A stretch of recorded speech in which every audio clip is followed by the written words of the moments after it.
Imagine living in a world where the person in charge claims their power comes directly from God. In this world, to question the king isn't just a political mistake, it is a sin against the heavens. There are no inherent rights, no protected freedoms, and your life belongs to the state. This was the reality of the 17th century, a time of absolute monarchs and bloody civil wars. But in the middle of this chaos, a quiet, sickly doctor from a small English village began to write down ideas that would eventually tear that old world down and build the one we live in today. John Locke was born in 1632 in Rington, Somerset. To understand the man, you have to understand the atmosphere he breathed as a child. England was sliding toward a brutal civil war. His father was a country lawyer who ended up fighting for Parliament against the king. From his earliest days, Locke saw firsthand that authority wasn't some stable divine gift. It was something contested, something that could break, and something that often led to neighbors killing one another in the streets. He was a brilliant student, eventually making his way to the prestigious Christ Church at Oxford. But Locke wasn't your typical academic. He found the traditional curriculum, which was still obsessed with ancient Greek philosophy and abstract logic, to be incredibly frustrating. He didn't care for endless debates about things no one could prove. He wanted to know how the world actually worked. This led him away from the pulpit and toward the laboratory.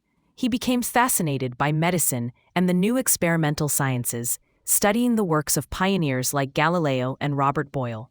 He started to believe that truth wasn't something handed down by old books, but something you found by looking at the world with your own eyes and using your own reason. This shift in thinking, from tradition to observation, would become the heartbeat of everything he ever wrote. But Locke's life wasn't destined to stay in a quiet lab. In the 1660s, he met a man named Anthony Ashley Cooper, who would later become the Earl of Shaftesbury. Shaftesbury was a titan of English politics and a fierce advocate for the rights of Parliament against the monarchy.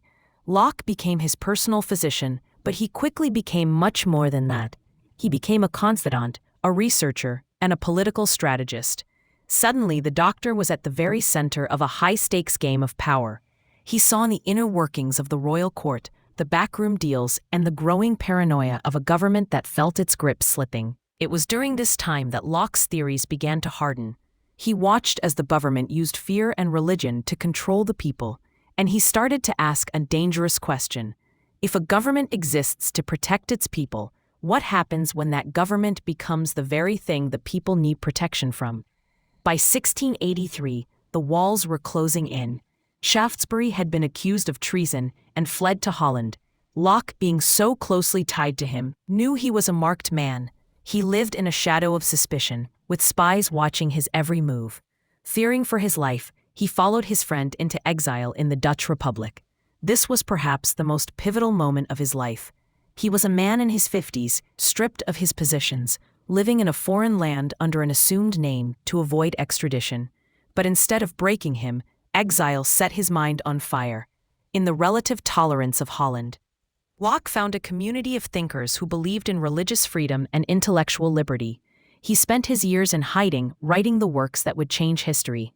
He wrote about the nature of the human mind, arguing that we are all born as a tabula rasa, or a blank slate. This was a revolutionary idea. It meant that no one was born a king, and no one was born a slave. We are shaped by our experiences and our education. If everyone starts with a blank slate, then everyone has an equal claim to their own life and their own thoughts. He also wrote his 2 treatises of government during this period of uncertainty. He argued that every human being is born with natural rights that no government can take away: life, liberty, and property. He claimed that the only reason we even have a government is to protect those rights. If a ruler fails to do that, or worse, if they start violating those rights, the people have not just a choice, but a moral duty to replace them. This was the birth of the social contract. It turned the old world upside down. The king wasn't the master of the people, he was their servant. In 1688, the political tide finally turned. The Glorious Revolution saw the Catholic King James II deposed in favor of William and Mary. Locke returned to England on the very ship that carried the future queen. He arrived not as a fugitive, but as the intellectual architect of a new era.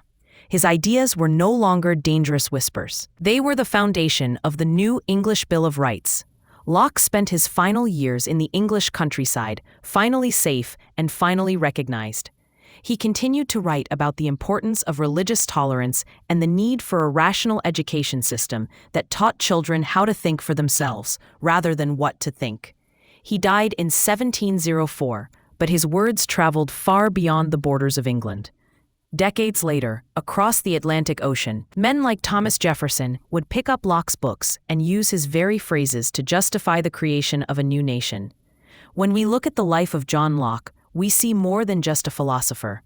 We see a man who lived through the very worst of human conflict and came out the other side, believing in the power of human reason. He showed us that liberty isn't just a luxury. It is a fundamental part of who we are. He taught us that our minds belong to us alone, and that any power that tries to chain them is illegitimate. But what do you think about Locke's idea of the blank slate? Do you believe we are truly born as empty vessels, shaped only by our environment? Or is there something deeper in our nature that exists before we ever experience the world? It is a question that still sparks debate today, and I would love to hear your thoughts in the comments. If you found this journey through the life of one of history's greatest thinkers interesting, please consider subscribing.